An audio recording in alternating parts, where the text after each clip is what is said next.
Thank you so much, Brother Moses. Nice to see you, Sister Annie, and Michael and Rachel and everyone who's here.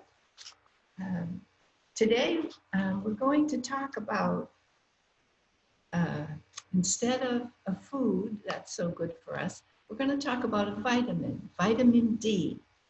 And vitamin D is best known for promoting our bone health, but it's critical for all systems of the body.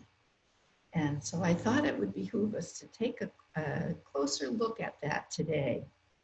It's a vitamin that is critical for our optimum health. It generally requires vitamin K for proper uptake, but it does help regulate proper calcium levels in our blood. As many as 75% of Americans are deficient in vitamin D. So it could be a real problem. So for every 4 people here, 3 of us could be deficient in vitamin D. And where it's so critical for so many things, let's look at ways we can improve that.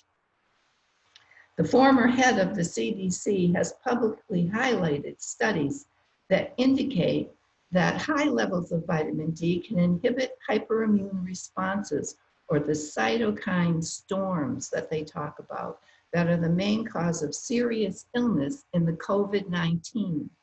So if you don't have enough vitamin D, you won't be able to ward off those storms. The only plant-based food with any significant vitamin D is mushrooms. And when we talked about mushrooms, we learned that it's best to put them in a sunny window before you eat them for a day or 2 so they can absorb some more vitamin D. And other than that, the next main source is the sun. Sun exposure has to be on bare skin with no sunscreen, and the color of your skin will dictate how long you need to be in it. So if you have light skin, 15 minutes, at least 3 times a week. Could be daily, that would be good, even better, but at least 3 times a week. If you have medium colored skin, 30 minutes, 3 times a week, or every day, if you can do that much. And if you have dark skin, try and sunbathe 45 minutes, 3 times a week, or every day if you can, because it'll take longer for the rays to get through your skin. Vitamin D health benefits: bones, immunity, the lungs, your heart, skin and hair, pancreas, digestion, reproduction, eyes, hearing, energy, cognition, muscles, joints, your mood, aging, sleep, and weight. So it's worth spending a little time to get the vitamin D, because it can prevent you from getting all sorts of things.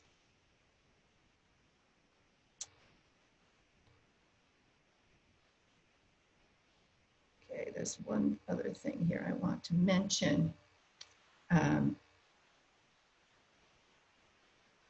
Vitamin D blood levels are between 50 and 80 milliliters. Your daily dose can only prevent the most serious deficiencies, but they are woefully inadequate for optimum health. If you need a supplement, the best supplement is liquid drops under the tongue. Whole Foods has a very good one that I found that is reasonably inexpensive. It's only $10 for this amount, and this will last a few months. And you only need like 0.5 milliliters, and they have you just take the dropper out. It's easy to figure out, 0.5. Put it under your tongue, and That way, try not to swallow it. Try to hold it there until it's absorbed directly into your bloodstream from under your tongue. That would be the best way to get it. If you think you're deficient in vitamin D, you can find out for sure when you go to the doctors and you have your blood work done. You know, usually they, at your annual visit or anytime you ask them to, they can test your blood for all sorts of things. And one thing that they can tell, you say specifically want to know what your level of vitamin D is. And if you are deficient in vitamin D, you can take more than the half a milliliter dose.